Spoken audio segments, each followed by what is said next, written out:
সকলোকে গণতন্ত্ৰ দিৱসৰ শুভেচ্ছা জনাইছোঁ। বৃহৎ গণতান্ত্ৰিক দেশ ভাৰতবৰ্ষৰ গণতন্ত্ৰৰ ব্যৱস্থা সফল কৰি তুলিবৰ কাৰণে প্ৰমূল্যবোধ থকা ৰাজনীতিৰ প্ৰয়োজন আছে। মানৱীয় প্ৰমূল্যসমূহৰ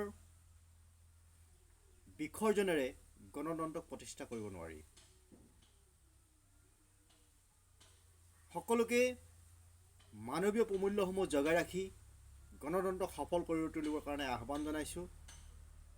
লগতে যিসকলে মনীষীয়ে তেখেতলোকৰ চৰম ত্যাগৰ যোগেদি আমাৰ এই ভাৰতীয় গণতন্ত্ৰক প্ৰতিষ্ঠা কৰিলে তেখেতলোকলৈ শ্ৰদ্ধাঞ্জলি জনাইছোঁ। এই মুহূৰ্তত এটা কথা মোৰ মনত পৰিছে। পূজ্য গুৰুদেৱ শ্ৰী শ্ৰী ৰবিশংকৰদেৱে ৰিপাব্লিক ডে সম্পৰ্কত এটা কথা কৈছিল।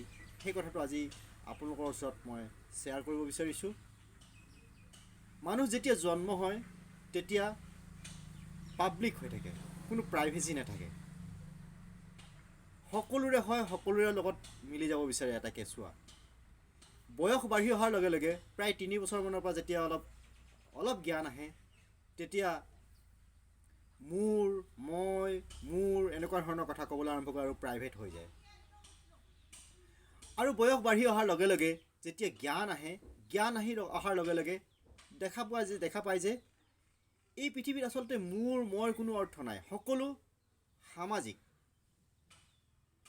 তেতিয়া এনেধৰণৰ উচ্চস্তৰম জ্ঞান যেতিয়া মানুহৰ জীৱনলৈ আহে তেতিয়া তেওঁ পুনৰ পাব্লিক হ'বলৈ আৰম্ভ কৰে।